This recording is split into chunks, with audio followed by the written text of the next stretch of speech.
په کابل کې یو ځل بیا یو شمېر دیني عالمانو له اسلامي امارت څخه د نجونو د ښوونځیو د پرانیستلو غوښتنه وکړه. د شیعه علماو دغه غونډه چې د نبی کریم حضرت محمد صلی الله علیه و آله وسلم د بعثت د ورځې په ویاړ جوړه شوې وه، ویناوالو له خلکو وغوښتل چې په یووالي کې د ژوند وکړي او د اسلامي امت د ښېرازۍ لپاره د هڅې وکړي. هدف از این جلسه ضمن که تجلیل از روز بعثت شریف هست، هدف دیگه ما به هر حال یک جلسه در راستای وحدت، اخوت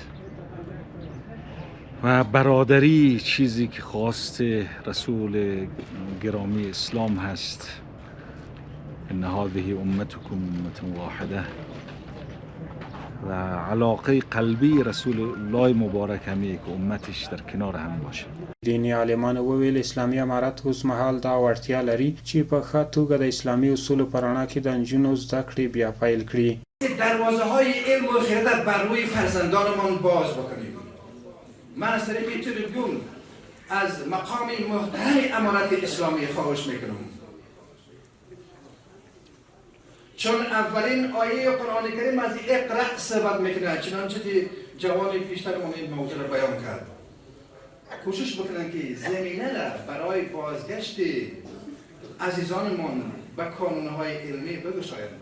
البته من یقین دارم که این توانمندی در وجود امارت اسلامی هست که زمینه را مساعد بسازن، یعنی شرایط خوب برایشان به نظر بگیرن تا اونا هم علم بیاموزن، زیرا علم آینده ماست. په دغه مراسمو کې همدارنګه د نړیوالو په بندیزونو هم نیوکې وشوې او له هیوادوالو غوښتنه وشوه چې د هیواد د پرمختګ او جوړولو لپاره د نظام هر اړخیز ملاتړ وکړي. قرآن می‌فرماید واعتصموا بحبل الله جمیعا ولا تفرقوا. مسلمانان به ریسمان محکم خداوند چنگ بزنید، تفریقه نکنید.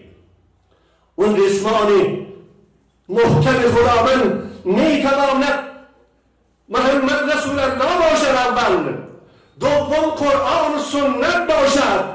و ما مسلمانان امروز به خودباختگی فرهنگی گرفتار شده ایم. امروز غرب با تمام قدرت تهاجم فرهنگی و نظامی را علیه مسلمانان انجام میدهد.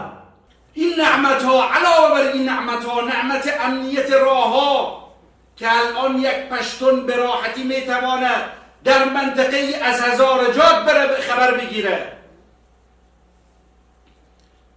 در این 3 سال خب شما دیدید بیشترین پشتون ها در همون بامیان و بند بامیان میرفتن خبر میگردن، حتما خودتان خبرید. بیشترین زائرین و بیشترین سیاحان کیا بودن عزیزان؟ پشتونهایی بودن مثلا از نقاط مثل قندهار و ارزگان و غیره، مجاهدین می آمدن در بند بامیان بریم ببینیم. هاکذا هزاره هایی که در دیگر ولایات به راحتی نمی توانستند بروند، امروز معادن میگیرند. در کجا؟ در ولایت نورستان. و خود موثق خبر معادن میگیرند.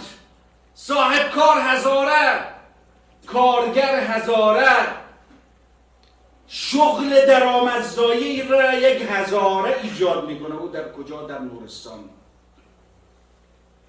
علاوه بر تمامی این نعمت ها، علاوه بر تمامی برکاتی که ما شما در این چند سال داشتیم، نعمتی که دیگری که داریم در سایه نظام اسلامی هستیم.